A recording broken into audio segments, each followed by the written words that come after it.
Hello, hi everybody, and welcome to Stargate to the Cosmos. And I'm your host, Janet Lessin, with my co-host, Dr. Sasha Alex Lessin, and our producer is Thomas Becker, also known as Amadpainter. And today we are on Revolution Radio, and we're doing an episode of Elise, and her son Ben might come on later, but we're going to start without her. And Tracy Elise began her temple healing work. Okay.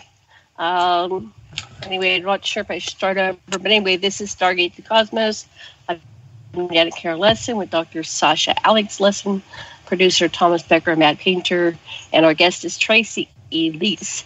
And Tracy Elise began her temple work on the High Holy Day Imbolc on February 2nd, 2000. She entered a covenant to her light body temple in 2003. She led a group practice in Seattle as a school of one and founded the Mystic Sisters Priestess Path in 2005, which trains and ordains women to embody the sacred feminine in body healing and magnetic touch Tantra in 2008. She moved to practice Sedona and Phoenix, Arizona, where she joined the International School of Temple Arts as a teacher of healers and lead practitioner. So I have a full bio on Tracy, along with a bunch of pictures. I think there's 47 pictures on aquarianradio.com. And if you click on them, and they will enlarge, you can see them better. So before I bring on Tracy, I heard laugh. I'm going to bring on Sasha. Sasha, sweetheart, are you there? Yes. Yes, indeed. So listen, this is a chance for everybody to really get some wisdom. But besides the content that Tracy's going to be teaching, what I ask everybody to do is, with all our guests, is pretend you're them as they tell their story and empathize with them and feel along with them what it must be. Because we start out with everyone, how did you get into what you're doing and what's made you and what are your experiences? And as much as you can, just identify with Tracy's trip as though it's your own, and you'll learn something even deeper. And I see you, Tracy, but you can turn off your camera, and that'll save us some bandwidth here. Okay. So, hi, Tracy. Good to see you again. And we had Tracy on the show a number of years ago, and she's back. And can you hear us, Tracy? I can. You're yes. muted, I think. Okay, you're muted. You were muted. Okay. So welcome back. Well, thank you for having me. This is it was an unexpected pleasure. You know, when you live as a mystic, you actually are looking to be led. Of course, you have your own will, but you want to be led by what the universe brings, and so to have two dear friends invite me to hop on their radio show, it's like, I'll do that. So thank you for having me. I'm like, why wouldn't I? That sounds fun. So, yeah. Right. Yeah. So you've had an interesting journey, and I'm not sure what all you want to share. So, you know, it's been a couple years since we last talked. So I wanted to know what part of your journey you'd like to share, what message you'd like to convey to our listeners. You're entering a new phase in your life, and the adventure continues. It does. We'll begin with you. Did you ever take on something that you thought you could definitely do, and then as you went along, you realized that the task was much, much, much bigger than you originally thought? Much more difficult than you originally I do that all the time. You do it all the time. Okay. I'm sure some people can appreciate what I'm saying. I'm really an optimist. I can't help it. I would rather go through life occasionally disappointed versus expecting bad things every day. I really, as a good friend said, you don't have rose-colored glasses. You've got rose-colored retinas. And, of course, that's probably why I would choose a path that sets me up to be standing across from the Abrahamic religions, which I respect, while simultaneously disagreeing with some of the things that they believe and want to enforce on humanity as doctrine. So, yeah, you know, I have not spoken publicly since the trial ended and I was sent to prison, literally because, and so now it's been 8 years, in 2011, for people new to the story. If you're new to the story, in 2011, Maricopa County decided, and there was a lot of political stuff. I'm not really into talking about the politics, but suffice it to say that there are conservative, religious, fundamental people here who did not agree with a female-led religion. Actually, just to encapsulate, there was a beautiful community of people doing various forms of natural healing. And a lot of us were focusing on the holy body, the sacred vessel for the soul. That's the area where society has a lot of restrictions. For example, I'm going to give one quick little example. There in the world, we have massage therapy. The temple was offering something we call whole body healing. Other people might call it tantric touch, holy anointing. But this views the body as a whole being.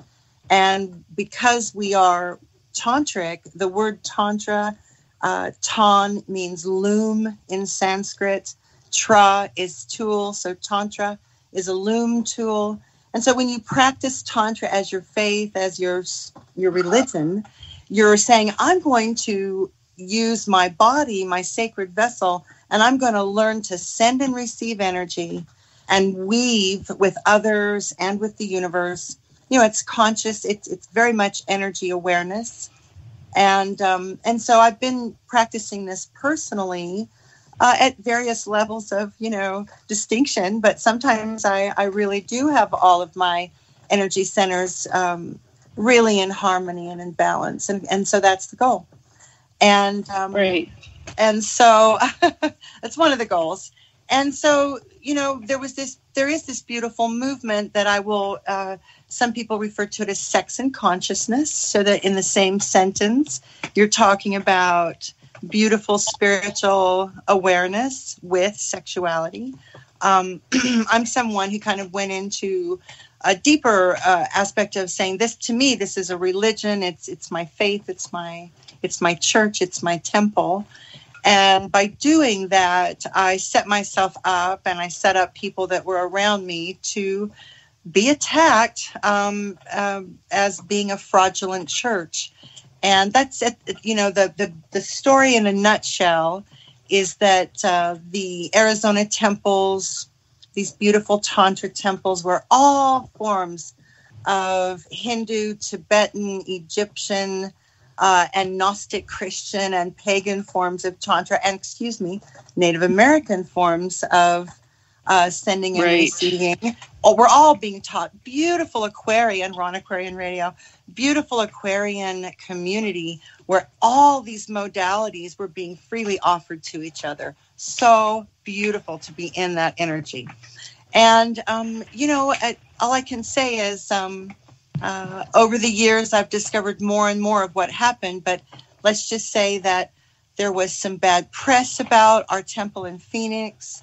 A lot of things were printed out of context, and suppositions about the law were made that weren't true. And later I found again, I don't really want to talk too much about, I guess, what I would call Catholic conspiracy.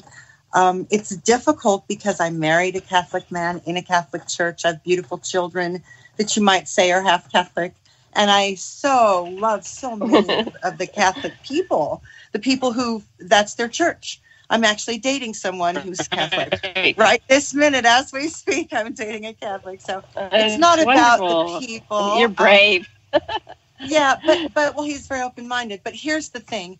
I like to say, I'll just use this term, the church, but what we're speaking of is Abrahamic religions, which are basically going to overvalue anything that men think and feel, and women are less than in that equation, based on what it says in the Bible about Eve causing sin and getting humanity kicked out of paradise. So there's this thing. I guess I'll just say my personal, why did I do this and why do I do it? because Sasha said before we started, well, we'd like to know how you got into this. I was always spiritual anyway, but when I stumbled across Tantra as a religion, which is 5,000 years old, practiced in various forms all over the world, and the key idea is God got us this polarity. I'm like, yes, I believe that. I observe reality to be hot, cold, dark, light, in, out, hard, soft, brakes, and gas. That's how I see reality. So this religion suits me very well. I feel comfortable with it. And quantum physics and electrical engineering and all of that is harmonious with these tantric beliefs that I have and many people have. But if you want to practice Tantra, you've got to have a goddess. I'll close out. I just want to say you can't practice Tantra with a goddess without the sacred feminine. There, I'll stop. Now, I just want to get a little background for our listeners so they understand. So there's two things we interjected there. The history of Tantra, and maybe Sasha, you can do an overview, not a long, full-length, 2-hour show, but the how Tantra came to the earth and its origins. And then we want to pull in the Native America. You and I and Sasha and a lot of people are part of the Oklahoma Native American. We have the Oklahoma Native American Church of Tantra. So how did the Native Americans get involved with Tantra when it seemed to originate over in India? And so, Sasha, since you are so versed in this, can you synopsis of how Tantra came to the world and where it started? Let us just say that the records we have in Akkadian say that when King of Anu of Nibiru came to visit Earth to settle the quarreling nobles that were all about fighting about whose fief was more important and so forth, and to make sure everything was okay, and the gold was coming regularly from Earth to Mars and on to Nibiru, where they used it.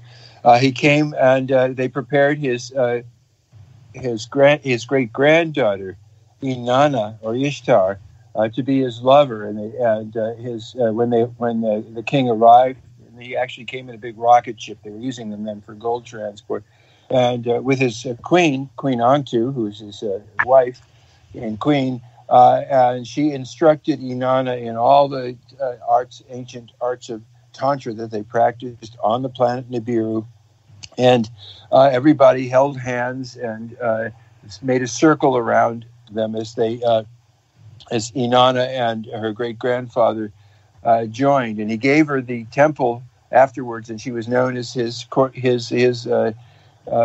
bed partner when he came to Earth, and so he gave her as a fief the Indus Valley, all along modern Pakistan is what it's called now, Harappa, Mohenjo-Daro, Dholivara, and she brought Tantra there, and also her city in Uruk. And basically, the idea in Uruk, where we have lots of good records in Akkadian, is that there were temples where people could come and party and be loved all up, and that was her model.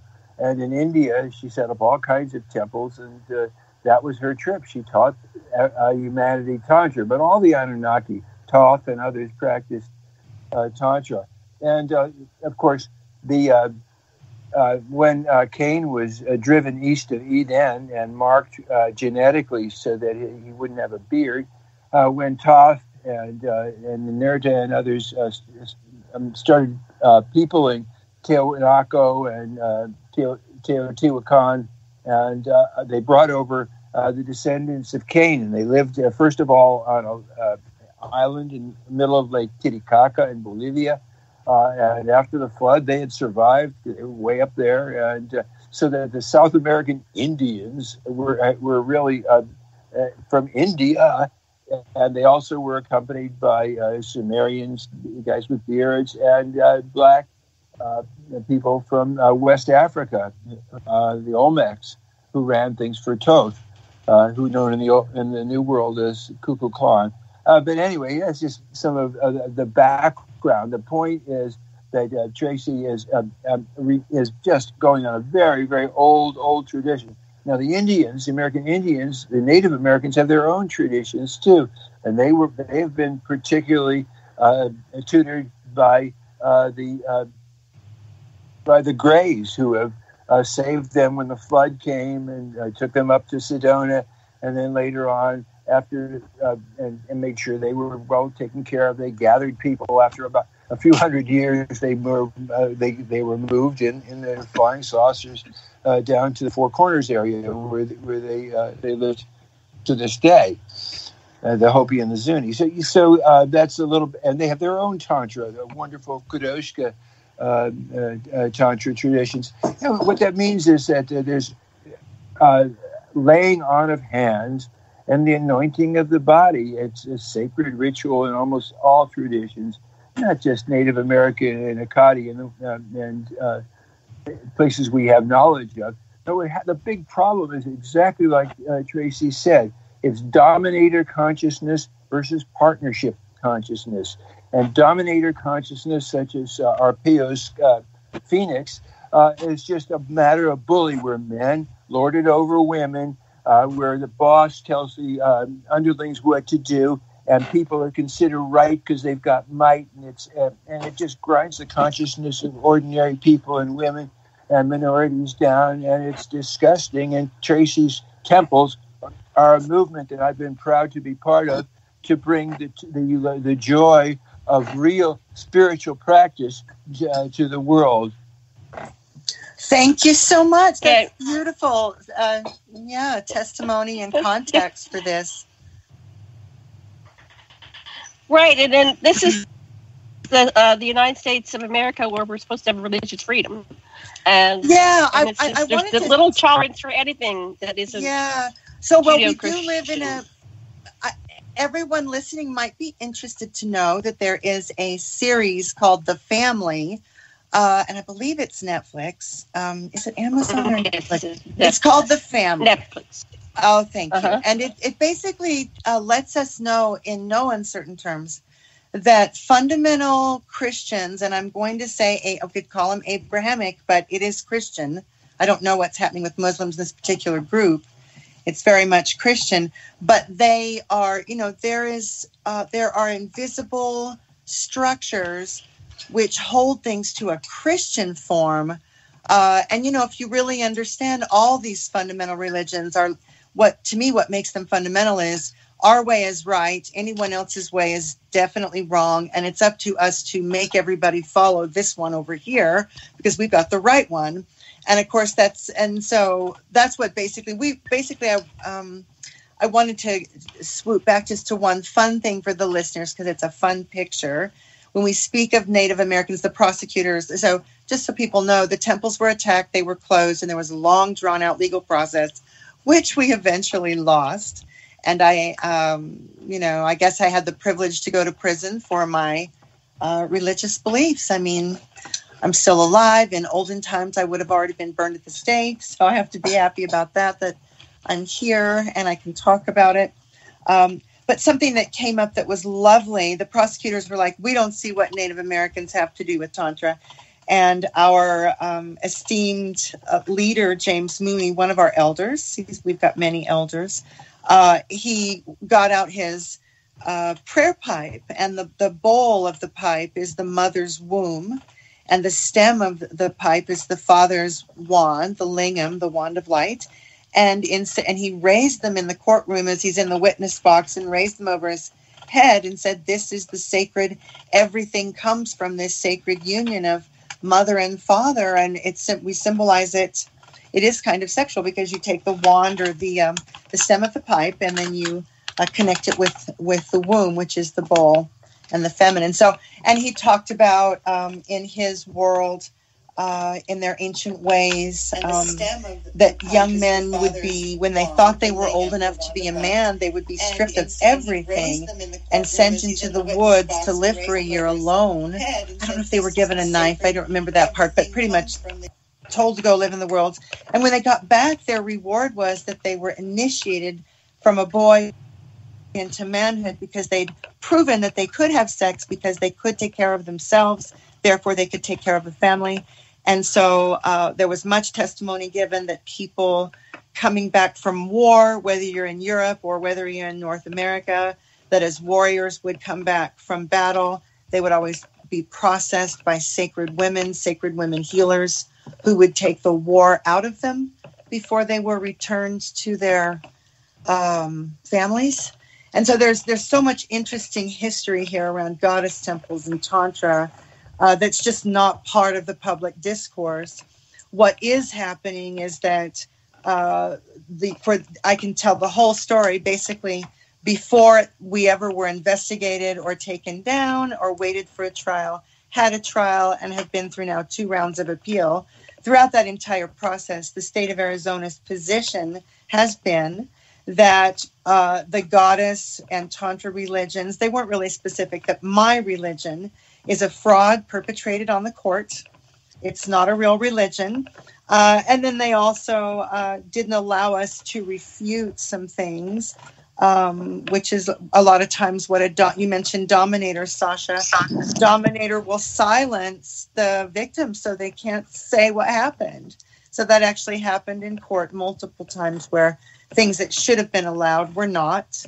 The most recent of which that the state made a bunch of accusations and the court-appointed attorney that we were given did not respond to the allegations. She was allowed a 7,000-word document and she did not file it. So, interesting.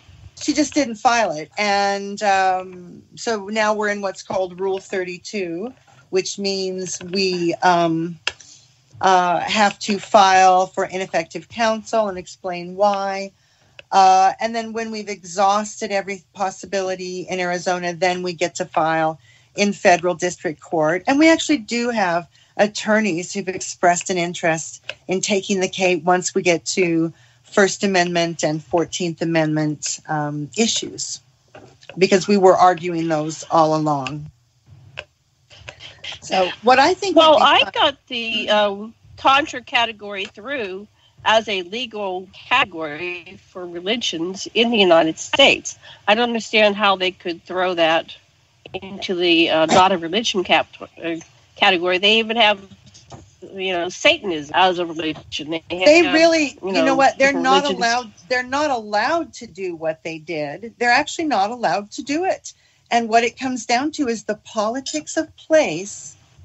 The politics of place, which does tint and color and shadow and light and emphasize or de-emphasize law. There is a politics of place, and the politics of place in Phoenix is very, very much patriarchal, Catholic. I mean, this is how deep it is. The gentleman who did this, the county attorney, he and the police chief are both openly avowed on the internet fourth-degree Knights of Columbus. If you're a fourth-degree Knight of Columbus, you are under a vow to serve the Vatican, do what the Pope asks you to do. Your standing vows include doing everything you can to put Catholic values into society. And when you get to be a fourth-degree Knight, which our county attorney was this, and as was the commander. Now, the attorney that did this was just promoted to the Supreme Court of Arizona. So they denied my petition August 27th, and 5 days later, they appointed this gentleman, Bill Montgomery, to Arizona's highest court. So the politics of place were so strong that they were never going to ever allow our faith to be seen as real, legitimate, beneficial. They just never allowed it to be so. And the argument that was eventually made that my attorney didn't use the trial record to refute is that I personally was in it for the money. And if anybody ever knew me, they knew that wasn't true. So, and of course, but it doesn't matter our opinion. It is in the trial record that was not true. And as I said, we were never allowed to refute it. And then basically the Arizona Supreme Court upheld the Division I decision to uphold my conviction, because no one has refuted in the record, used the trial record, which is basically evidence seized and sworn testimony to refute what they said, that I was. And it's really weird. One of the attorneys that I worked with, you guys, and I know you'll appreciate this, especially you, Janet, because you have a keen legal mind, having brought your own temples through legal processes. And one of the attorneys that's very much a constitutional focus, he brought out, so basically their argument is, you can have these ceremonies, you just can't accept anything of value. If you accept anything of value other than, and their definition is flowers and fruit baskets. So I can do Tantra, anybody in Arizona can do Tantra. We cannot accept anything but flowers and fruit baskets. Their argument is, they actually at the end of the day, they said, whether your religion is real or not, and we say that it's a fraud, but even if it was real, you can't accept money for these kinds of ceremonies. And because then you're a prostitute and that's against the law. And there was just absolutely beautiful evidence at every level. Physical documents seized. It was in the temple computers. It was in all the testimony, including people who became state's witnesses so that they could have a misdemeanor. There's so many weird, dirty tricks that they played, you guys. I wasn't really wanting to make this show about that, but I promised everyone in the sound of my voice that, oh my gosh, you would not believe the bad behavior of these people, and you would not believe the prejudice that was in motion and the catch-22 that we were presented with. And the story, when it comes out, will be that we are a real religion and we were denied religious freedom under the law. And so that is what's going to come out. And in many ways, speaking of gratitude and frequency, as hard as it's been, we are right now in position to leave Arizona politics and get over into the federal district court, perhaps the Ninth Circuit, which is the whole West Coast, and perhaps the United States of America Supreme Court. And what's interesting is every time that we go to a higher court, then a decision is going to have a larger, what they call binding jurisdiction.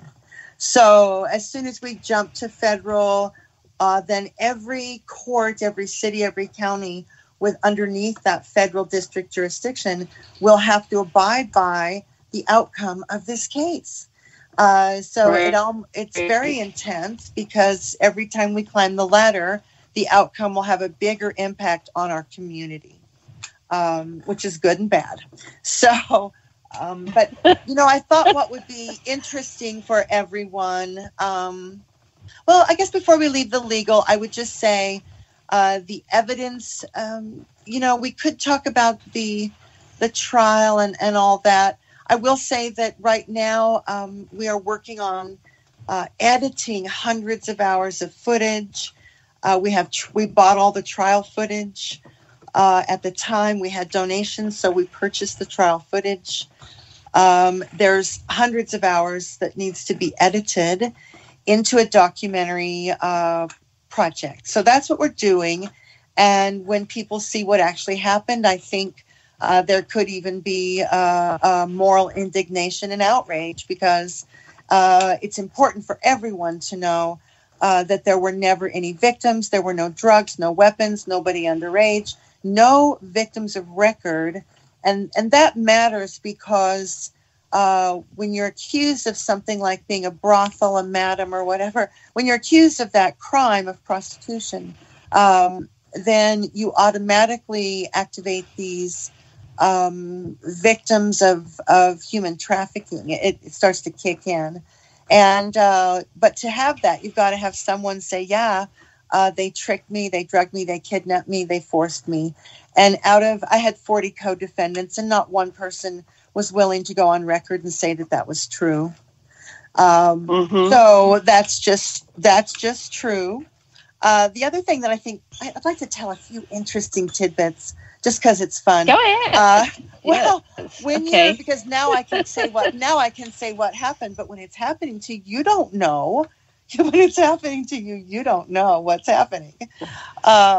Right. But in the beginning, right after it happened, they destroyed the temple's 5 facilities consecrated to healing and the training and ordaining of healers were closed in a violent SWAT raid with gas masks and semi-automatic weapons. Battering rams were used, even though we never locked any doors. I just have to say all that. But 8 years later, they could have just opened the door. When I asked down the they damaged the building. When I asked why the SWAT thing, basically what I heard is that if you don't use that equipment, some of it was federal equipment. If you don't use it, they take it back. You have like a year to use it, or they make you give it back. So some of the equipment had to be used, or they'd have to give it back, military type equipment. And the other thing is that they rarely get to practice a raid on a 10,000 square foot building and do 5 locations. And so it really gave them a chance to practice. Wow. So even though we were healers and mostly women, and I don't know, there's so much about this that's just absolutely unfair. A documentary there. I would like to add that as a result of this raid, that one of the victims died in the little tents that Sheriff Arpio put them out in the desert. And this Arpio is a criminal murderer who was pardoned for the murders he committed and for picking on brown people by Trump. And this is, I'm telling you, Phoenix is Pig City.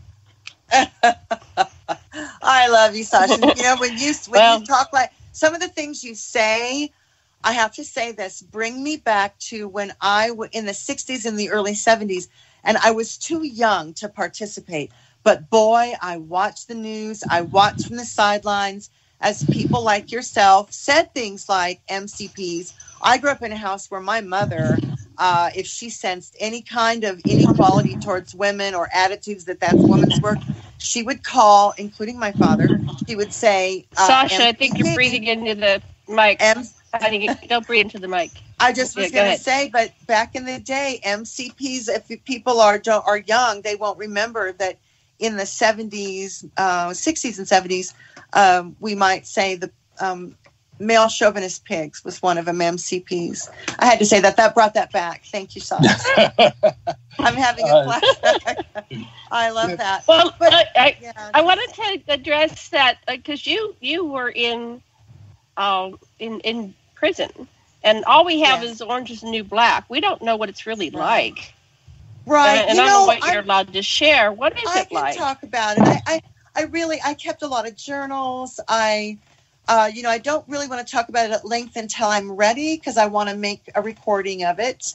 My own recording of it, I guess. I have an intention. My children and I, actually will say this, my children and I want to write a book called The System, and it will be about how broken our system is and what it was like, to go through a really broken criminal justice system when you think it's one way and it's actually really something else entirely. I guess, I'm sorry, what was the question? Let me share what you want. A prison. Oh, okay. I was saying that, you probably, I don't know if you got to see, but I spent, the last 5-7 years watching Orange is the New Black. And that's the only impression we have of I did prison. Read the book while I was wearing orange. I did. And orange is, you're grateful for the color because the prison itself is a very gray and beige landscape. So if you didn't have the orange, you would actually be without color, basically. So orange is way better than nothing as far as color goes. Of course, it's an orange chakra. I called it Goddess Boot Camp because we were all wearing the orange ray. And of course, women outflow in the orange ray where we build babies and we nurture. And so, I will just say that I had miracles happen while I was there. I had amazing miracles happen while I was there. I did hundreds and hundreds of counseling sessions, kind of under the label of oracle readings, tarot readings. But the way I do them, it's really about directing someone back to what their soul and heart already knows, and to getting them back to, their own soul's purpose. But I did that and heard the women's stories. Oh, my goddess. And I had battles, of course, many battles with the establishment. And you learn quickly that standing up for the women just gets you tickets and gets you in trouble. So you stop doing it because, I mean, there's that happened. It sounds like you have a series there, like Orange is the New Black. Prison doesn't interest me that much. I would sit on a council or a board, as James and Linda Mooney do, to improve it. And I will tell the story. We will tell the story, and I will comment on all the ways that it's broken. But really, I feel like there's other people doing that, and it's just, my plate is so full. And what I wanted to say about this, just to kind of wrap it up, I guess, and get on kind of what I was excited to talk about, is that, that the key idea here is that the trial record is in our favor, and that the sworn testimony of experts, people who did not know Temple, who came in and spoke about our procedures, our lineages and all that, we absolutely should have won based on the expert witnesses. We absolutely should have won based on the testimony that our donations were truly donations, because people could come and go to the temple and not leave a dime. And they did. And the testimony is on the record that did happen. Anyway, so the record is going to bear us out as long as we can stay alive at each level of the appeal. And what matters right now is the story itself, the storytelling. And I find that what I would like to share with people is, let's trust that the process, it's not entirely broken. It's just taking a lot longer than we would like it to, in terms of setting precedent, so that Tantra, goddess, holy anointing, shamanic type natural healing can occur. We're still in the game. We're not out. We're in, and that's wonderful. And the price has been paid, and most people have gotten on with their lives. But there is a small group of people that are still carrying the torch, and we're going to see this through. And once we get to First and 14th Amendment, it should change the ballgame entirely. So I want to say that. And then what I'd love to talk about with you all before we use up all of our time, what is this religion that we're defending? What is this religion that I would love to see legal precedent set for, so that this gift can be given to society? Because this culture that we live in does not have a guiding North Star or a foundational touchstone. It doesn't have the cornerstone of what it needs for sacred sexuality. We are adrift. It is bad, getting more and more awful. And I'm going to hashtag the world needs these temples. And so we need to set precedent, because this gift needs to be given. Take it away, Sasha and Janet. Yes, okay. yes, indeed. I would like to say something. Is I just gave you the ancient origins, but after the Sodom and Gomorrah and Sinai were nuked, and the radioactive cloud blew over Sumer, Marduk took over almost most of the earth, except for the areas where Nimrod, the great goddess, was still giving her ethos to the place all over Anatolia.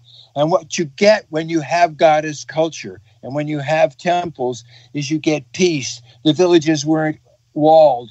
The women had partnership positions. There wasn't any slaves. There were no caches of arms. People traded, and these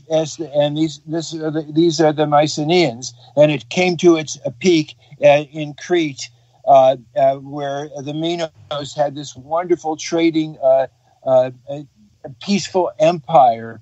And there's a story, basically, they got overrun by the dominator consciousness of Marduk, who the Christians call Satan. But for a long time, we had an example of what you can get when you have goddess culture, partnership culture. You get peace. Yes, and Rianne Easler's work is all about that. And I just revisit her. Anyone that's interested in hearing a little bit about this can certainly come to my channel on YouTube. There's a whole bunch of, I've curated a whole bunch of goddess videos and really smart people talking about matriarchal societies or partnership model societies and the archaeological historic proof for those things. So the way we live now is not the only way, for sure. The channel is I'm on Facebook and YouTube as Mystic Mother Tracy Elise. And if you can't find me and you put the word Phoenix Goddess Temple, then I'll definitely be the one that the right Tracy Elise, the one that comes up. Yeah. Right. So, and Phoenix now means the legendary bird that rises from the ashes. It doesn't mean the city any longer. It means, to me, it means that the goddess herself can rise as the phoenix did. And that's where I sit with it. That's where I dedicate time every day to the restoration of our temples. It matters to me. There was a great deal of healing that was happening, and the hypocrisy and the, just the denying of our fundamental right to freedom of religion when we weren't hurting anybody. I have to stand up for that. I have to. It's so important. It's just right. One more thing I forgot. I really would like to add. We were talking about what do the temples do. It's not just that before people can in the old days be reintegrated into the village society. After war, they went to the temple. But in the temple, this is where they had also trained the young boys when they were about to become men. They learned to.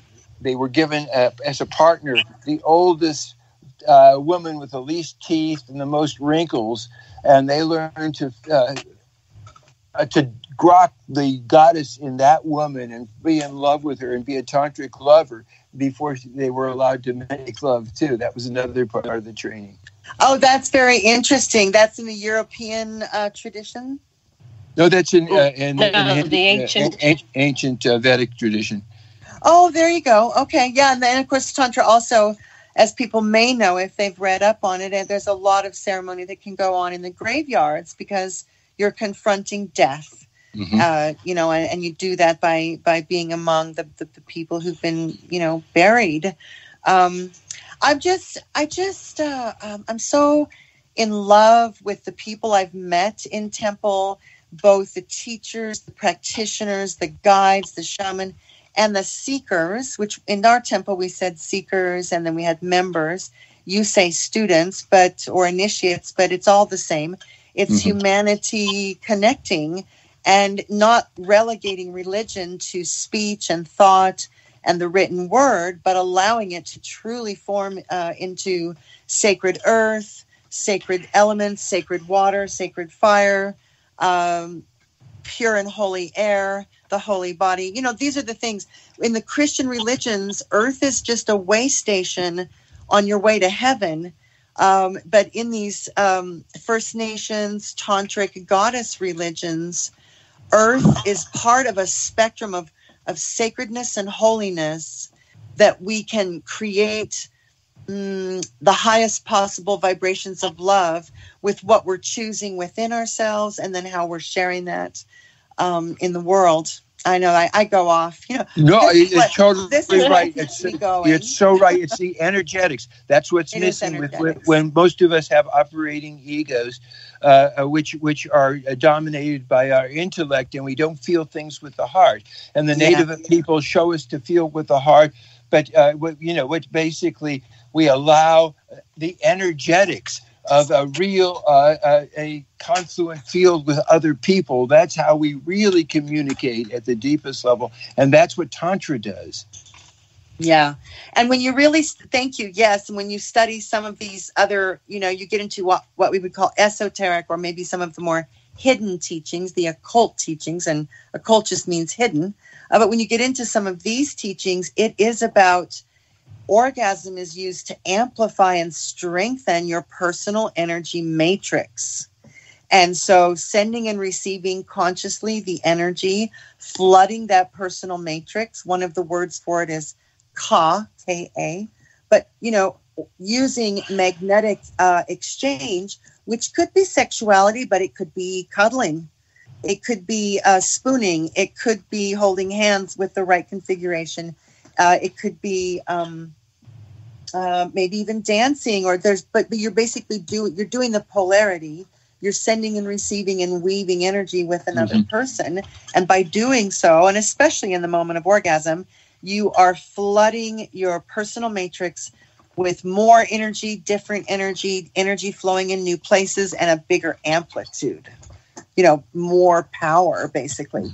So when you talk about these practices create power within the individual, of course they're going to be squished by the other churches. How does the churches that preach and teach sin, how do they compete with a Tantra temple where you are treated that your body is sacred? So you're hugged and there's beautiful scent and you're given beautiful foods and you're loved, and including your physical, you're loved in every way. How would a church that just talks and reads books compete with that? That would be very difficult. So it's just easier for them if we don't exist. These temples are quite wonderful once you experience what it's like to be loved in a whole way, with your body being part of the holy spectrum, instead of just something you use on your way to heaven. Anyway, blah, blah, blah. Yeah.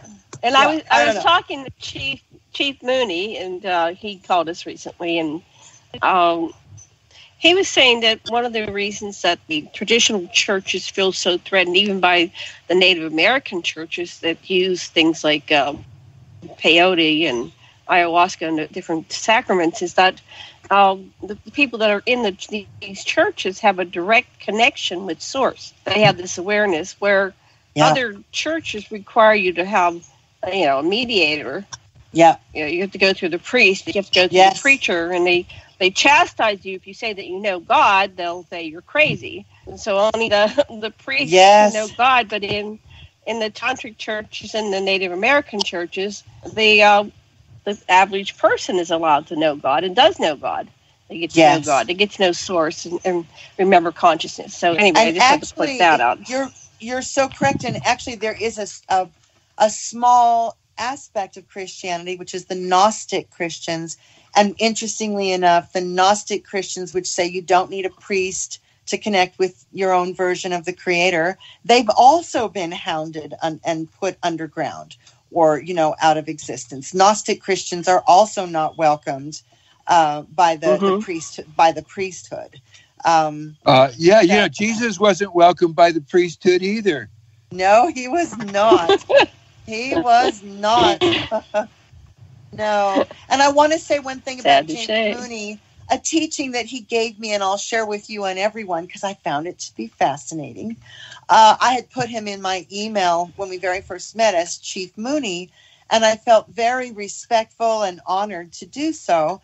He told me that the word chief is only used when you are at war.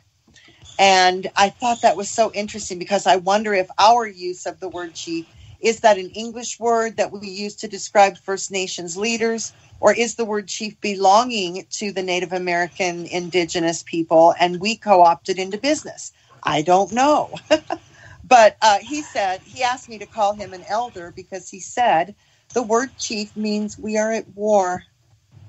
Yeah, I thought, and he also he also taught me to say we're not in a battle. He said use things like challenge, and he said we're taking a stand because, and I agree with him that when we use words like battle, we're going to war, whatever we do, we're to really call that into being with our sound frequency, and we want to be careful of that. We want to really guard the sound and the words that we use, because I think things are manifesting instantly right now. It seems like very quick manifestation. I think that also we have to think about the poor criminals we'll be putting out of business if we have temples. We have to find some other alternative employ for them. You know what? And I see, here's the thing. I thought that they were picking on us because it was about, even though it's 7 chakras, 8 chakras is a full teaching and it comprehends every aspect of life. It includes it's comprehensive. They said, oh, this religion is just about sex, which is what happens when people don't understand Tantra. And, but there's so much shame and suppression. And yet this is the one thing that we need, is this open conversation, these ceremonies, these places to go where people are trained in this type of healing. It's funny because I thought it was like this vendetta against sexual healers. Come to find out, when you look at, say, Tesla trying to give free energy, or what's some more examples? All the different things. Hold on. That's our cue. We're going to a break. We will be back in 5 minutes. I didn't know we were going to get the music or not, but we'll be back in course right here on 5. Studio A. Every Sunday from 8 to 10 p.m. Eastern, we'll tell you what's going on in our solar neighborhood. Not just that, though. We're on a mission to uncover and discover the truth about our place in the universe. Come listen for the interviews. Come listen to me. Either way, you'll know more so you can decide what's real and what is not in the space outside our atmosphere. Beautiful to realize the cosmic importance of this.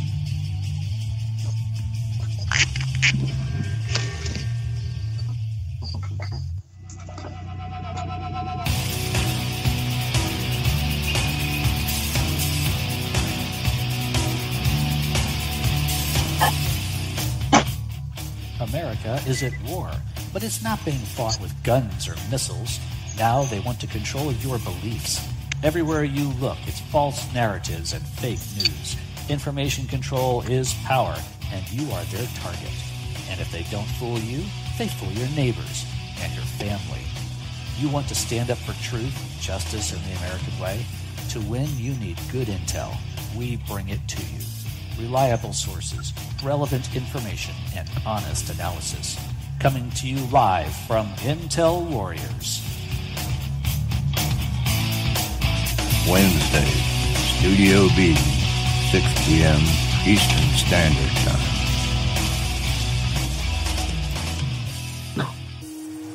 Barbara Jean Lindsay is an internationally acclaimed psychic, spiritual healer, author, and founder of the online mystery school, Esoteric University.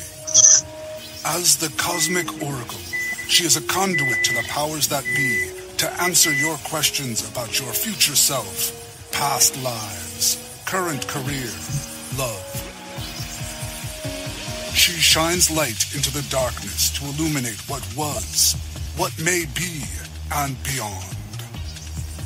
The readings and advice given by Barbara Jean Lindsay are for entertainment purposes only, should not take the place of any medical, legal, or financial advice given to you by a qualified professional, and are not a substitute for medical, legal, or financial advice. If you need a doctor, call a doctor. If you need to be expanded, call the Cosmic Oracle.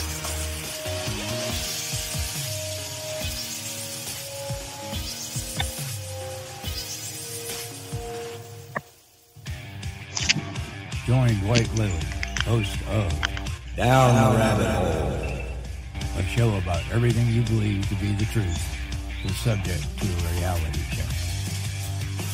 He will bring you cutting-edge information to help you guide you on life's journey. It is where unknown information is brought to the light of day and a new paradigm is discovered. For a new look on the world around you, listen to Down the Rabbit Hole with White Lily, live every Friday at 6 p.m. Eastern, Studio B on Revolution.Radio.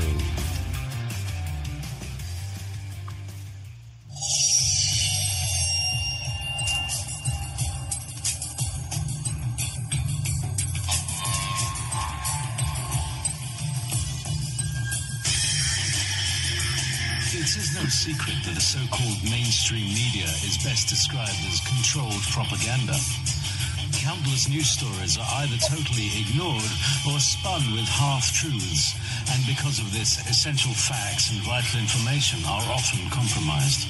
Join Dr. Ott every Friday night on Studio B at 10 p.m. Eastern and learn why The Story Behind the Story was nominated for a Peabody Award in its second year of producing unparalleled broadcasting excellence in 1997.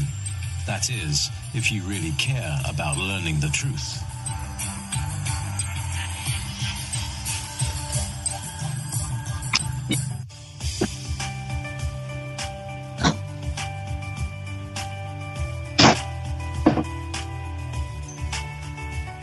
Are we back?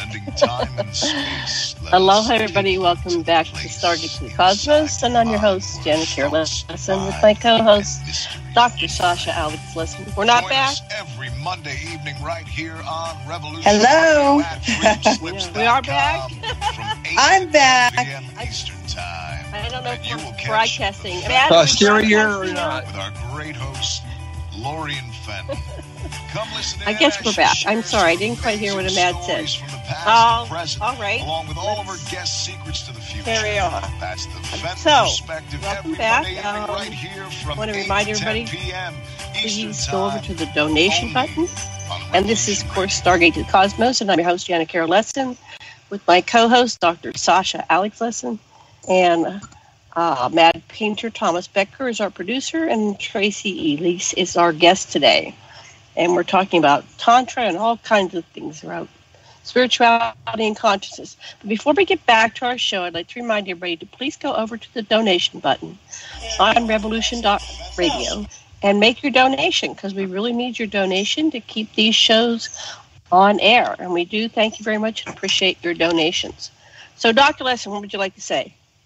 Okay, we were at the break talking about how Native Americans and actually part of goddess culture, really, and Tantra has been facilitated by the use of the green goddess, that the general acceptance of marijuana has made more people reflective and more sensitive and more empathetic with the people around them. And so there's been amelioration of certainly of the hostility and relaxation of people that comes with from the very get-go. When the Anunnaki came to this planet, the first thing Nimrod did, their scientists, she started planting a tree which had a huge dimethyltryptamine in it, and the Anunnaki liked beer, and they like to get drunk and party, and they like to do psychedelics.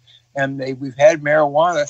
It's pictured in everything on their temples and everything from the get-go, and that's part of allowing the goddess. We've got to have a balance between oxytocin and testosterone, loving others and loving ourselves, giving to others and empowering yourself because you're entitled. But a balance, that's the difference between having a dichotomous society like you get with hierarchical dominator consciousness religions, and a holistic goddess culture which embraces everything. So I think that, you've got to listen to Tracy, because she's got some messages that can just make everybody's life better and make the planet better. Okay, so we're listening to Tracy. Well, I thought I would go for it. I circle back around because you did that segue beautifully, Sasha. Thank you. I thought that it seemed like, the world is against us as sacred sexual healers, but the fact is that there are cures for cancer, which are suppressed. I mentioned Tesla tried to give free energy to the world that was suppressed. Lots and lots of things that would make the world a better place are suppressed. And 8 years ago, and even recently, maybe a year ago, I would have thought this is all against us because we're doing sacred sexuality. But no, now that I look at the landscape of how things are, you've got people entrenching in the status quo, defending it. And then you've got people wanting to bring in change that absolutely makes the planet better, allows us to live in harmony, to heal naturally, all this stuff, and all of it's being suppressed. And it's funny because at the end of the day, money is what drives it. When you get to why have so many states that have accepted recreational marijuana, and there's going to be more and more of them, they want that tax dollar. So sometimes change is brought about, I think, through a greedy. It's like, okay, because what I've heard from people who know that the U.S. government holds the patent on multiple strains, and that they could take over the manufacture and distribution of this medicine, which I thought was kind of off topic, but kind of interesting. Wow. Anything that heals us, that's natural healing, if we can touch one another and do energy exchange and heal, which all kinds of touch therapies and energy and white light therapies would be included in that. If we can do that, or we can fix ourselves by getting wholesome water, or, there's these natural cures, herbs, mud baths, all kinds of interesting. I know Gandhi was really into poultices. So there's all these natural healing things, which, because no one stands to make a fortune by promoting them, they're not promoted. And instead we have these multi-billion-dollar industries. For example, when a man can't have an erection or an orgasm, or he comes too quickly, or he can't come at all, all of these types of issues are being now solved with surgeries and pills. Nevertheless, all of our research in our community, it looks to all of us like if you use it, you'll be in great shape, and if you don't use it, you lose it. And that for men, the medical research is that, Sasha, you've probably heard this, and so it's not a trick question, but did you see the research of how many orgasms a man should have in a 30-day period to maintain his prostate health? No, what is it? What did it say? What did it say? It was 21. 21. I used to be in chamber, and I would ask my seekers and my initiates, how many orgasms are you having? And they would say things like twice a week. And, twice a week in our culture is considered a healthy sex life, I think. I think if you're happily partnered, you're probably scheduling a couple a week, and you feel great to pull that off. So, twice a week. And then if men are shamed for self-cultivation, meaning, what society might call masturbation, I do not like the word, because the root word of masturbation is turbulence, so I don't even like to say it. But when we encourage men and women, but especially men with the root chakra, to cultivate that energy flow and to let it flow through and let the body replace with fresh new fluids, that's what's meant to happen. And so in my body of work, which is 10,000 hours or more, which according to the definition somewhere, if you do something for 10,000 hours, you're considered a master, as long as you're not an idiot. And I'm definitely not an idiot. So I'm going to say I have this level of knowledge from being in chamber with thousands and thousands of people and teaching hundreds and hundreds of practitioners. And so I hope everyone can understand this situation that we're talking about is not about sex. It's about energy. It's about energetic health. And when we speak of energetic health, we're also speaking of what we might also phrase as power.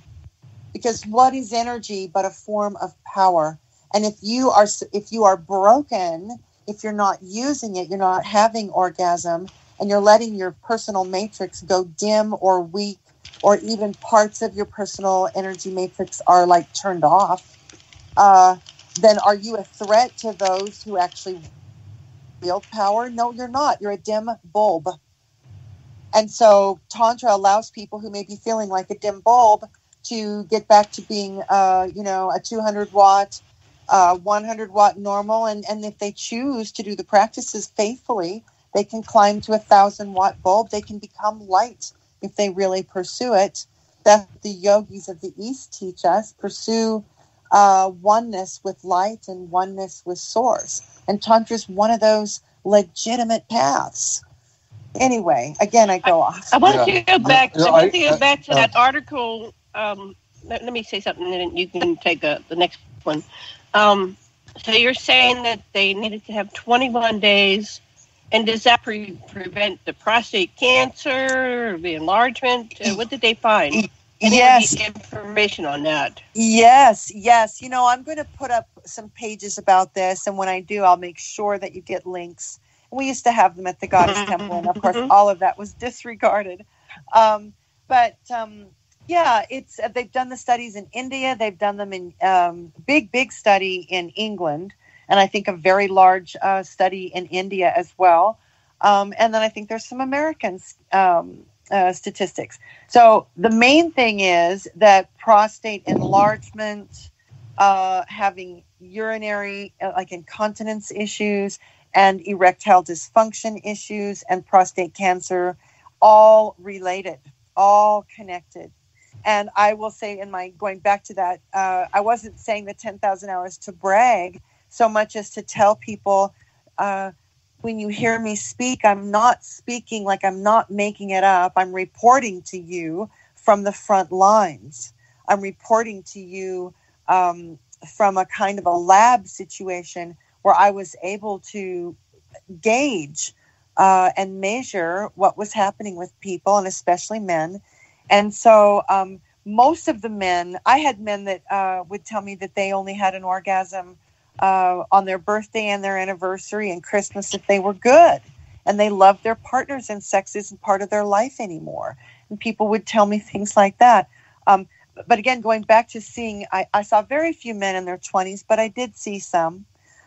So when a man isn't having enough orgasms when he's young, do you know what the number one thing that happens for him if he's not having enough orgasm, enough movement what happens? Of the energy and fluid? He will premature ejaculate. He gets with a woman, and the energy has been so artificially pent up that it has to leave the body. It just has to leave. It has to whoosh on out. It has to move on through. And I think there's that movie Something About Mary where they actually recommend to the guy, have an orgasm before you go on a hot date so you can last longer. Well, anyway, so not having enough orgasms definitely contributes to premature ejaculation or controlling the energy. Then in midlife, that would be like your teens, your 20s, you get into your mid-30s, you get into your 40s and 50s, and you keep saying, down boy, not her, not now. Oh, this is my darling, and she's going to have sex with me on Saturday. It's got to wait till then. All these not now commands that men have to send to their wand. They have to send it to the energy at the root continuously for years. Not now, not her, maybe never. I don't know. That shuts the energy down. And so now by your 40s, your 50s, you're having erectile dysfunction, which is an energy issue. From my perspective as a Tantra teacher, it's an energy issue which can be repaired with practice. And then if you continue on in life, not enough orgasms again, then later you see prostate enlargement and prostate cancer. And so, yes, all of this is connected.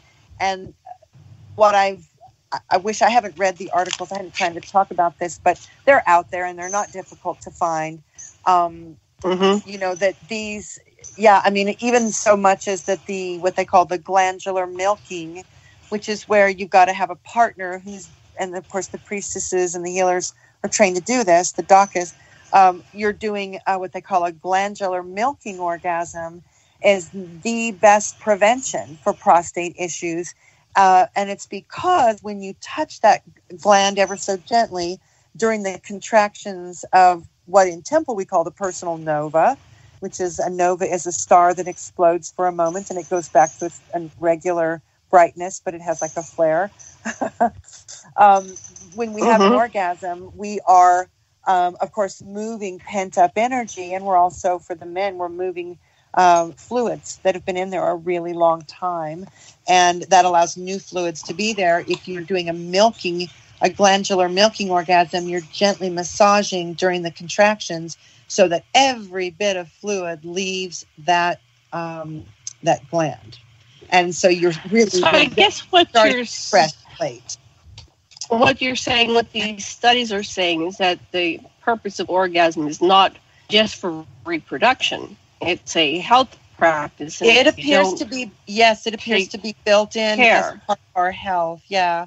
And if 21 is what you need to do just to sort of be in the neutral zone, then wouldn't it seem true that an orgasm a day would be realistic for us? I actually believe that it's possible that human beings might be, when we are truly attuned, we might walk around in a state of magnetic connection and excitement and orgasmic connection and peace while we do all of our activities, and not just, immediately after making love or as a result of making love. And I know that sounds outlandish, but it isn't when you do the orgasmic practices. And that is what the Egyptians and the Tibetans, they're talking about this. They're talking about these magnetic orgasmic polarity practices, not only affecting that if you do it right, you might even be able to become immortal, which is ascend in the light body. And doesn't that sound familiar? Ascend to heaven in a light body. Not only that, but so you become not only immortal and your flesh becomes light, but you, I'm going to say the other piece, the afterlife. I forgot my last little about it, about why these religions matter, but they seem far away and impossible to us. Yeah, they used to have to do with immortality and consciously leaving your body when you're ready to go. There, I said it. Okay. Well, if you're looking at the design of the human body, just objectively and scientifically, it seems like it's designed that it's, it has this maintenance that has to be done. I don't know what the equivalent is for the woman, but the male. And so that's time consuming. That requires you to either do it yourself or have a partner that is going to be dedicated to your health. And and so that implies that maybe there's not enough hours in the day for one person. Maybe the design wasn't like, that is such a perfect segue. That is a perfect segue, because the first time I ever heard this information was at the what used to be Sedona Temple, Baba Dez's gathering of sacred sexuality, sex and consciousness practitioners in Chicago, 2007. And this information had just come out. I'm at my very first sacred sex convention, excited to be there. And, there's this panel of fabulous people on the stage. I'm in a very upscale hotel in Chicago. And it is Baba Dez and Lawrence Lanoff, I believe. Yes, Lawrence Lanoff, and maybe a few others. But basically what I remember is what Baba Dez and Lawrence Lanoff said, because they had also read the information.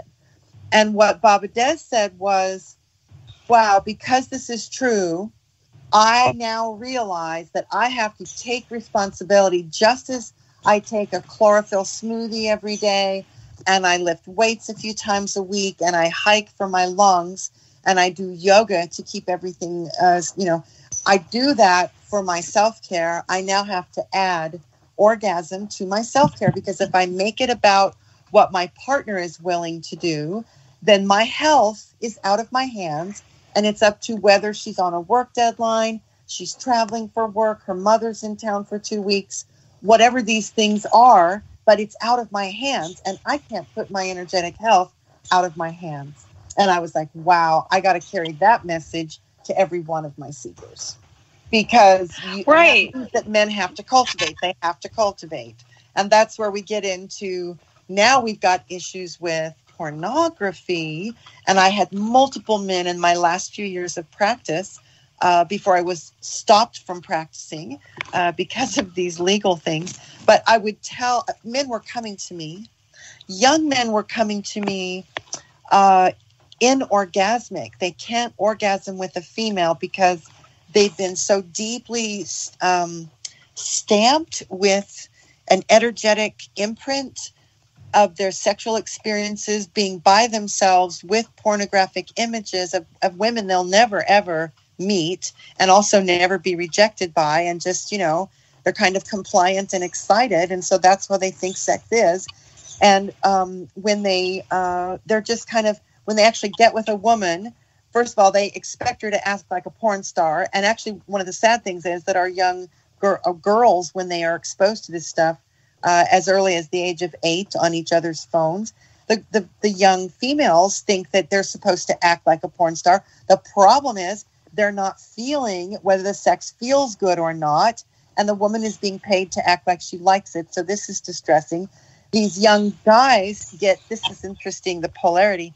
If they start having an orgasm, masturbating, we'll say, but moving, let's give them credit, they're moving their energy. If they use their outflow hand, their pencil hand, the hand they write with, and that is a plus outflow electrical, touching their wand, which is a plus outflow electrical, that plus to plus means that they retrain their electrical system to only tip over into orgasm, and they'll only get that shift if it's plus plus. So if they're touching a woman's yoni, her labia, her body is generally more receptive, inflow, magnetic, negative. And so they're inorgasmic with that. They can only come plus plus. Anyway, lots of stuff is happening with sexuality, the breakdown of sexuality, and denying these temples is to deny sexual health. That's just what it is. So they did this study, and it was based on the male, and I wonder if there's a certain formula for women, just like for the men. Everything. Yes, great question. And what I can tell you is the women's studies are always lagging behind because the funding is done by men who control most of the government funding and most of the businesses. So where women are underrepresented in, our studies always come second to the men's studies. But I can say this, and thank you for bringing it up, because we are all chakra teachers here in the room together. This polarity teaching comes from Osho, and it does differ with what Sasha and Janet's lineage teaches. I have to give my respect to their lineage, and I have to give respect also to the Osho lineage, which is also Hindu. But in this teaching from Osho, and this book comes from books by his sannyasins, teachings that were recorded by his devotees. The book that this comes from is Tantric Love, and it's by Geho and Sarita. It's out of print, but you can get it inexpensively on Amazon. That's my favorite Tantra book of all time. No offense to anybody present, but it is a great, beautiful book. But what they teach is there's polarity. So men outflow in the root, women inflow, we receive in ground. Women outflow where we make babies in the second chakra, the belly, and men receive the nurturing. And you go on up the ladder. And so when we get to the sixth chakra, the fourth, the heart, women outflow in the heart chakra, men inflow in the heart. So women send love frequencies. Men are built to have a vortex to receive love from a woman's frequency. And I quickly add that gay, lesbian, bi, and trans people have more sophisticated energy than what we're speaking of. We're going to talk basically here. We're talking factory issues, cis, straight, whatever. And my experience is that people who are bi, gay, lesbian, celibate, transgendered have much more complicated energy systems. But still the polarity applies, but you've got to discover your own. When we were speaking of women and women's studies, when I first began to look at this, I was at a Safeway grocery store back when they still rented DVDs. It was 2006. And they had a poster, one woman in 6 is going to get breast cancer. At the other end of the counter was a blue ribbon campaign that said 1 man in 6 will get prostate cancer. And at the time, I'd been teaching the polarity things, and I already had developed my theory. And I thought, oh my gosh, so if the place of greatest electrical discharge on a man's chakra system is the root, what is the greatest place of electrical discharge in a woman's body? It's not the root. And it might be the second chakra when she's pregnant, but what if she's not pregnant?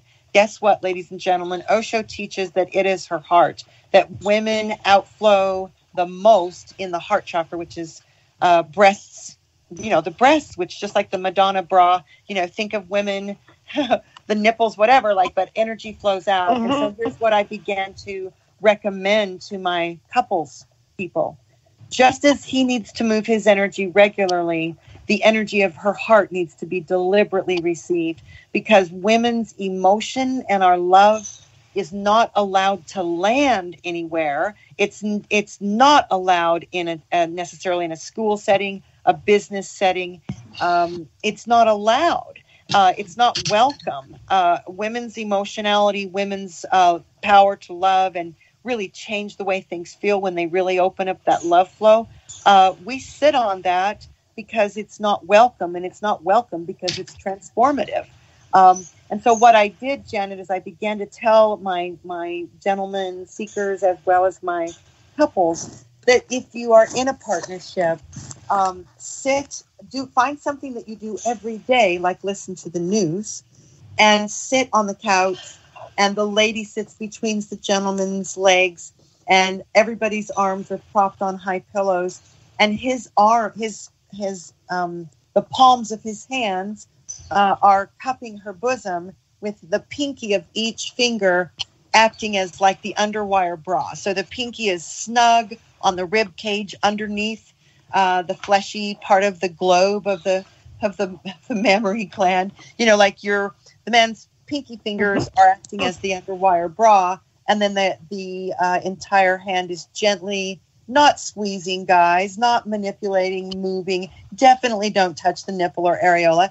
What you're doing is you're basically there to receive the positive electrical energy into your body. You're going to let that flow in. You're going to receive. And I have no studies to prove this, but I can say that when I was practicing it with my beloved, there was a great deal of grounding that occurred for me. And we would need to, experiment to find out. But I know this is last piece, and I'll give up the floor. When we would do these whole body healing to the men and to the women, I'll quickly finish, but it's exciting. It ties together. When you do the exact same ceremony on men and women, men want to get an erection and have an orgasm, the exact same sequence of touch, exactly the same, without even touching the bosom or the groin area, but you do the whole body healing. 95% of the women that I've ever worked on, and most women, they weep.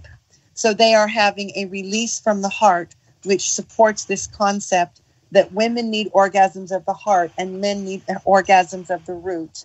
And now I'll yield the floor. I had to say all that because it's so fascinating. I'm glad you said it. That is fascinating. Yeah. Sasha, you there? Yes. We still have you with us. Thank you.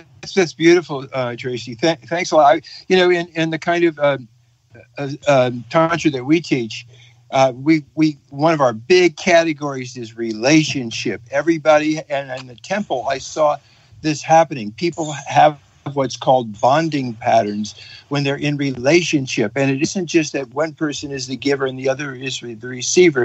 The child in you is nurtured by the parent in the other person, and the child in the other person is nurtured by the parent in you.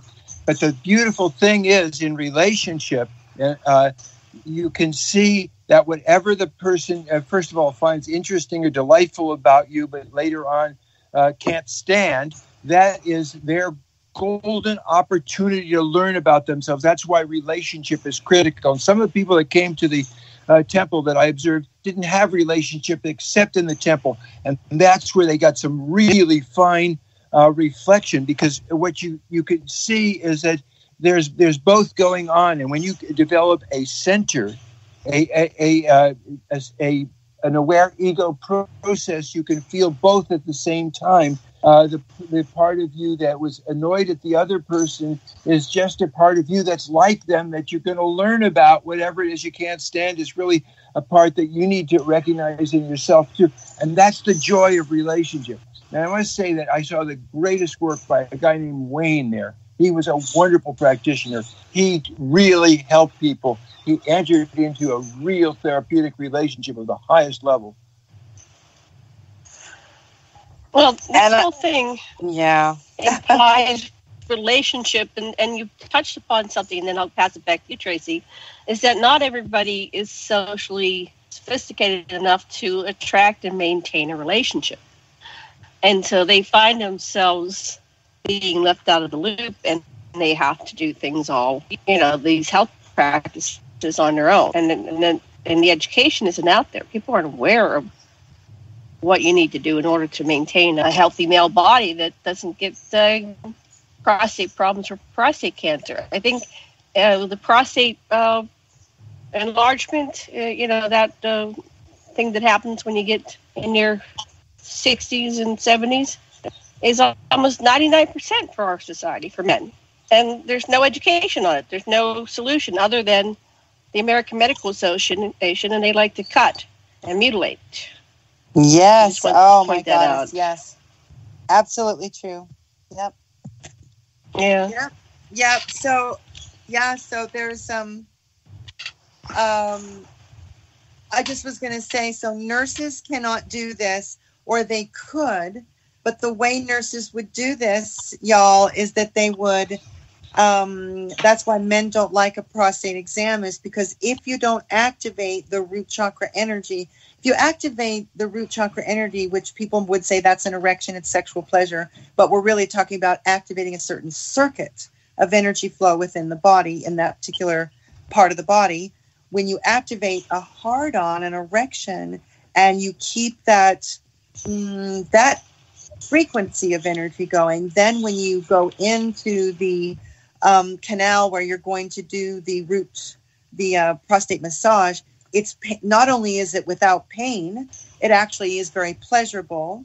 And then, of course, people who've had a root chakra orgasm with the glandular milking will tell you that it is the strongest orgasm they have ever experienced. And I will say there's a gentleman by the name of Dr. John Mumford, who's another, he's younger than any of us, younger. His work came out, so I think his work was in the 50s. He was a medical doctor who lived in India for, I don't know, I'm going to say 30 years or something, and studied the tantrics. And one of the things that he said that struck me about this is he said, there is this process, and it's about breathing and consciously moving your energy with your thoughts and breath patterns, and, quite deliberately modulating your energy flow. And there was this whole chapter devoted to it, and it had to do with extreme health and oneness and power and peace and all of that. And then he gets to the very end and he says, and this is generally a 10 to 12-year practice to be able to pull this off, or you could have an anal orgasm and be done with it. And I remember thinking, what did he just say? What did he just say? And then he goes on to explain it, which is that and be done with it. And experience your electrical reboot. When we reboot the computer, there is this, every orgasm has an epicenter. And so the epicenter is the place from which the orgasm, like when a bomb goes off, if you think of maybe that's a little violent. I don't want to think that, except for there's so much energy under pressure. But even like the ripples of a pebble in a pond, everything emanates out in circular waves. So every orgasm has an epicenter. And in my research, my work, we move the epicenter, the central place that the orgasm emanates from, by use of our fire finger. And when we're working on a man, for example. And so the middle finger, the one that is our FU finger, yes, that one. In Tantra, we call that the fire finger if it's the hand that you write with. And I found that if I was even touching the anal rosebud, even just with a little bit of connection, it would change the epicenter and move that orgasm to a deeper, more deeper place in the body. What Dr. Mumford said is, at the top of your mouth, and where your air and your food and your water is all coming in, especially your food and water, it goes down this 30-foot tube. The top of the tube is your mouth, and the bottom of that 30-foot tube is your anus. and the top is an inflow and the bottom is an outflow. That part of the tube is to expel things your body no longer wants. And so the energy is to expel, whether you're male or female.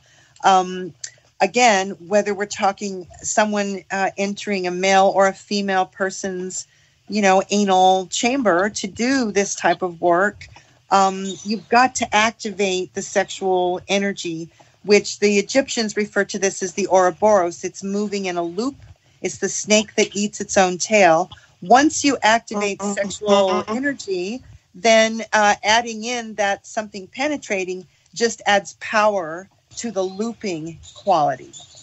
I don't know if that's getting a little deep here, but there is a way to make these orgasms and to make this anal work very pleasurable. I have to stand up for it because people think it's ooky, but it's very powerful healing. This is a radio first. We love it. Did I get too explicit? Are we going to be I think audited it's fine. now? Did I dance around it? This is a radio first. I think that we've never been described on the radio like this before. Oh, Tracy, you're a genius. I'm not a genius. You know what it is, Tracy? You know what it is, y'all? This is true, and you understand it, is that the words we use have frequency. And I said this in the trial. I said to the jury, in our society, we are using barnyard words to refer to our body parts. We actually refer to the male member as a rooster, and we refer to the female sexual center as a cat. And of course, I'm not talking about roosters and cats. I'm actually talking about cocks and pussies. But the fact is, in Temple, we don't use barnyard animals to refer to our body parts. These are sacred organs. So yeah, that's the part that I had to get out. And so language matters. No, I love it, Tracy. So the anal chamber. I do like the term rosebud because a bud opens. And I really like the term pearl for clitoris because you can polish the pearl. So we do have our preferred language, and it has reverence. It has reverence in it. When you have reverence, you automatically have gratitude to the creator. You automatically have respect and honor for your partner. Oh my God, the right language changes everything. And I want to say they denied us the use of, there is a free speech aspect to our legal case, because if the prosecution can just change your words and say, no, it's not a donation, it's a fee, it's not an altar of light, it's a massage table. If they can do that, then they can do anything. And of course they did. If you can change the words, you will change the story. And that is what happened. Yeah, that is what happens. If it's manipulated that way, there's an auditory record that it will be different than the typed record. Yes, and I actually am going to audit the entire thing. I have to, because already when I was checking discs, because we purchased the CDs that day, and to this day, I'm going to say this here on your radio show, and I don't have an answer, but when really big change is at stake, it's really not above the powers that be to not play by the rules and to do things that are just whatever they want to get the results they want. And one of the things that happened, and I just lost my train of thought. We're talking about the trial. They altered the records. They altered the record, thank you. And there was a day in December, and there were witnesses there, a whole courtroom of people, at least 15 people in the room. And one of the prosecutors said, Ms. Elise, no one in this courtroom doubts your sincerity. As soon as he said it, and see, that meant that we met the criteria for religious freedom protection. He said, yes, sincerely believed. He said, excuse me, Your Honor, I need to phone the appeal department. Then he left the room. Now, that day we went and bought the disc. In that amount of time that he left the room, he could have said, I said something I shouldn't have said. You need to remove it from the record. There's nothing to say that he couldn't do that. I don't have trust and faith that they don't roll like that. My experience with them is they will bend every rule to get their way, to get that 99.999 conviction rate, which is what they have. Wow. But it's very intense. But yeah, we're going to be able to, what's beautiful. See, every one of the witnesses doesn't get to hear what the other one said. And I do want to address, so no one knows that we did a beautiful job. The temple witnesses and even those people who took a plea bargain and what you call turned state's witness, became a witness for the state. Even those people gave amazing testimony on behalf of the temple. So how did we lose? We lost because they don't have to give us church status. Once they give us church status, they cannot stop us. You know, the prosecutor said at one point, we can't let you just have women declaring themselves goddess. Then what's to stop them from declaring their apartment or their house a goddess temple? We'll never be able to control it ever again. And I couldn't almost but stop laughing. I mean, I just wanted to burst out laughing because they do want to control our bodies. They do want to control sexuality, and they do want to control women. And another time he said, you want to see these temples on every corner? And I said, yes, I do. Yes, I do. A temple on every corner. Well, we don't need a temple on every corner, but we could certainly use more of them when we have, and let people who do this beautiful work not have to look over their shoulder that they're going to be accused of secular prostitution, because it's not the same. Right. And, you know, right now in the United... Oh, go ahead. I'm sorry. Oh, no. Okay, right now, I say, I just wanted to say this. This is just reminding me. I watched this. So I watched that family, and then there right up a pop-up that said this documentary called Hail Satan. Not the Temple of Satan, where they were fighting yes, the religious right that was, having the prayers in the... yes, prayers in the courthouses, right? And then in the that played out in Phoenix. Like that. Yes, that played out in Phoenix, Arizona. It played out in Phoenix. I wondered if you'd seen that. So, they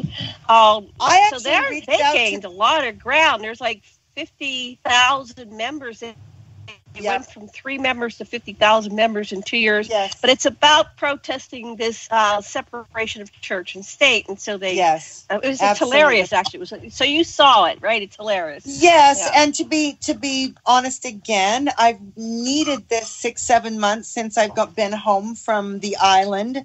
My family, we call it the island goddess camp, my retreat. You know, when you're innocent inside, it's very, very hard. You kind of have to, but it's very hard. I don't see myself as a criminal. I know that I led ministry while I was there. We had moon circles. I gave counseling. I had a food ministry. I had office supplies and writing home ministry.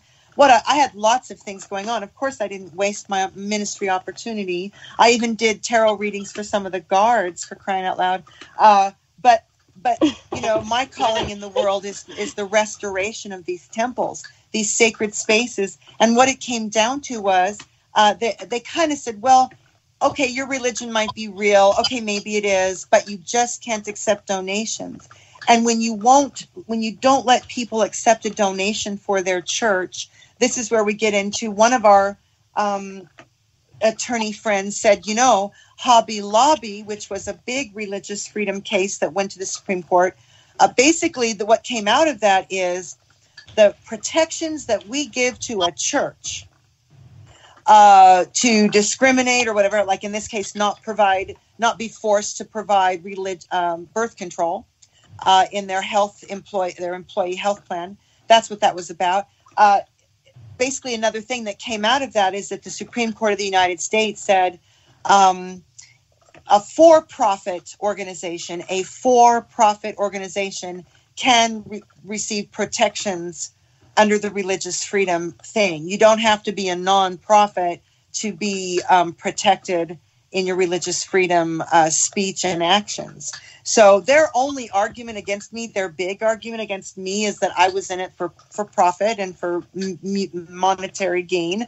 I was going to say fiduciary gain, but whatever, the fancy words that they used. I wasn't. And anybody that knew me knew that, but the fact is that this case is going to end up somewhere, and we're going to, well, basically when everything gets seen online, I think people will have a different view. For example, I want to say this too, because we're talking as friends. When you read the Supreme Court document, which I will post at my Patreon account, and I hate to ask for, if you're feeling flush and you'd like to support Aquarian Radio and this legal stand that we're taking, Janet is providing a Patreon link, and that's where I'm posting updates, and I will post the Supreme Court document. What it says in there is that I was motivated by money and not religion, even though the trial record was exactly opposite of that. And as I said, that stood because the court-appointed counsel did not file a rebuttal. And that, again, has to do with, being not a popular religion. This lady was a Christian, and it's entirely possible, as many Christian women do, that they would look at what we were doing and actually see us as a horrible, horrible plague upon the earth, or blasphemy. And she might have thought that. She chose not to file a reply. So here we are. So wow. Yeah. Anyway, religious freedom. It's all tied together. So yeah. I think somewhere down the line, this is going to get made into a documentary. Yes, the story has to be told. It's just has so many details, and that's why I brought up those two documentaries. They were very well made, and I can see your story getting the same type of treatment.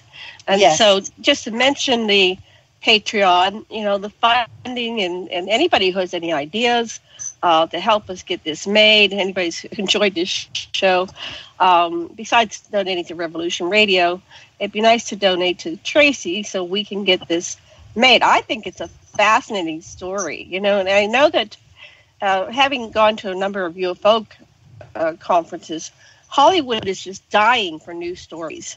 They just, they've said the same stories over and over, right? And they're running out of ideas. But this is just brilliant. I mean, this is life. You can't make this shit up, right?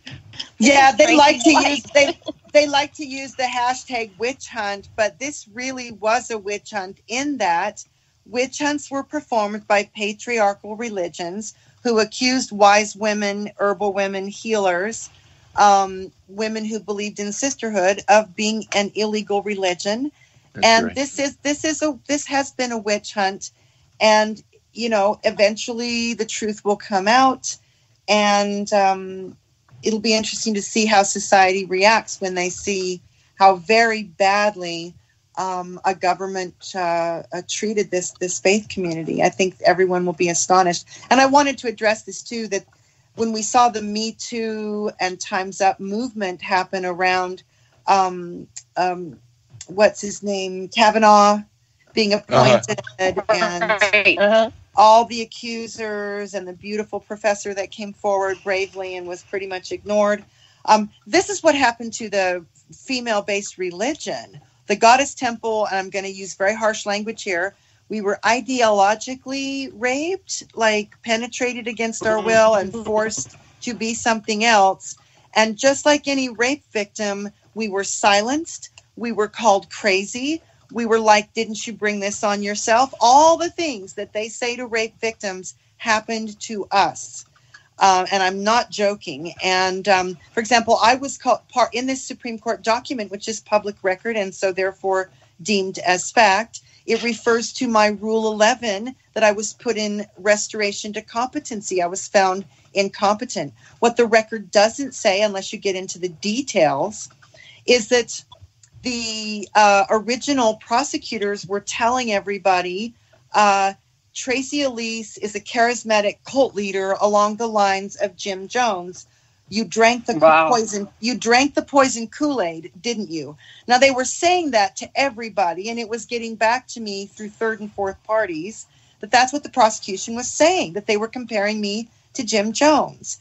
And I wanted it to stop. And it went on for almost a year. In the meantime, I was wearing one of these house arrest things.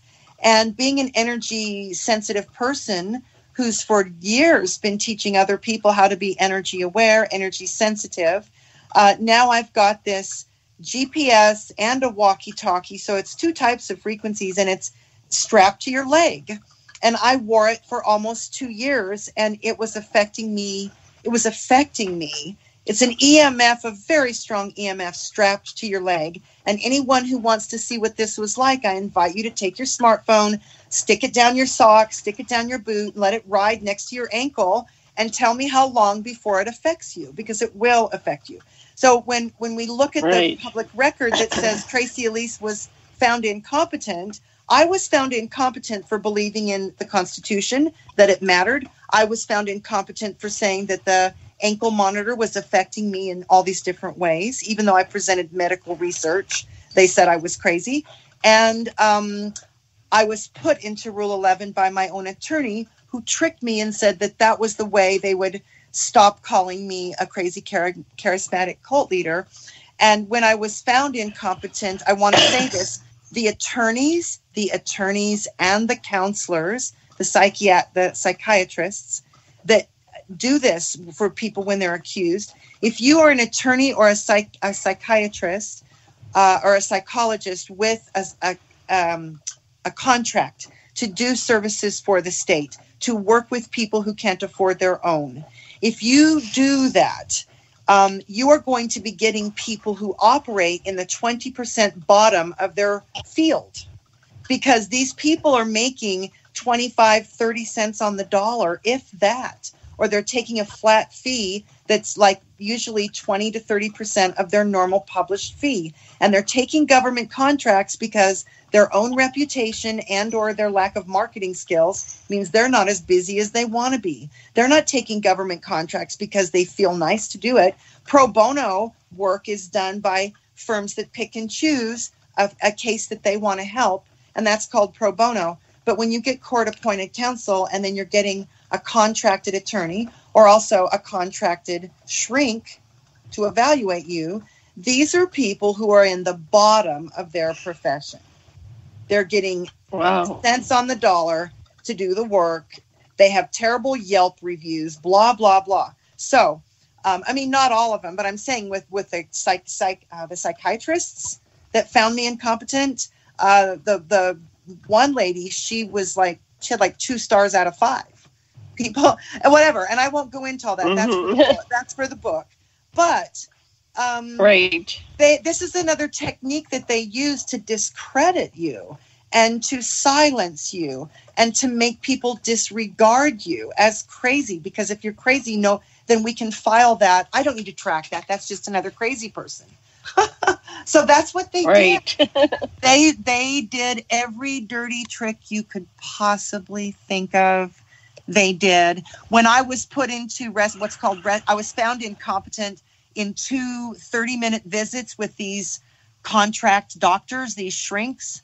And when I went into what's called restoration to competency, they give you this a 40-question test, and you answer every one of the questions, and whether or not you can answer the questions is an indicator of whether you're competent.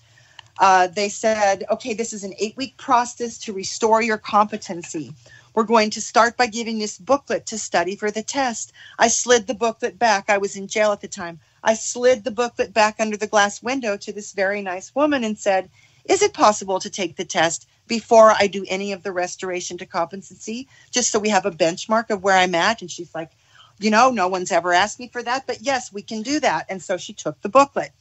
And then she said, I'm not prepared to do the test, but next week I will. So then she came and she gave me the test, and I got 39 out of 40 correct. And she said, I don't understand why you're in here in this restoration to competency. I said, yeah, I know. Then you have to go to another shrink, which is a jail shrink, because I was in jail. And he spent 90 minutes with me to establish whether I would be on state mandated psychiatric drugs. And as a spiritual person, I do not want to be forced to take some kind of drug, which is going to affect my soul. And I spent 90 minutes with a doctor, their shrink, and he's like, and he wrote up, and I have it, it's in the record, that I was articulate, I was calm, that I understood the Constitution, I understood the dangers, I understood, whatever, that I was competent and intelligent and making the best of a very bad situation, and that most people would crumble, and that I was very strong, and that he didn't find me incompetent either. But the ones that spent 30 minutes with me that were agents of the state found me incompetent. So I'm just saying, I had to say that. That was confession from my soul. But when people ask, and I think we're out of time. Oh God, I'm sorry. Thank you for listening. Now, so wrap it up. What else would you like to say before the music comes? Or there may be no music, but go ahead. Just if you're interested in this, visit the Patreon link. You can't do it through Google search. You actually have to use the link. Any small amount helps, and that's where I'm going to post every bit of our progress. Thank you, guys. I love you so much. Love you so much. Thank you. We love you too, Tracy. Thank you, Amadpainter. And I think we're probably out of time. Yes. Matt, are we going to get some music? Or are we off air? Oh, we're not at the air yet. Okay. The website. You don't have a website out yet. Yeah, everything is Patreon directed. Link. Yeah, they can do tracyelise.org or phoenixgoddesstemple.org, and it'll go to my Patreon. Yeah. Okay, Tracy Elise. And how do you spell your name? T-R. It's go ahead. E-L-I. Yeah, Tracyelise. And it's the right one. If you put the word Phoenix Goddess, you'll get the right one. Excellent. Hey, just read everything that she posts. Listen, this is wisdom. Just read it and dig it. There you go. I love it. Okay. I think we're out of time, but thank you so much, and love and blessings to everybody, and aloha, and we'll see you next Sunday. Take care. Goddess bless.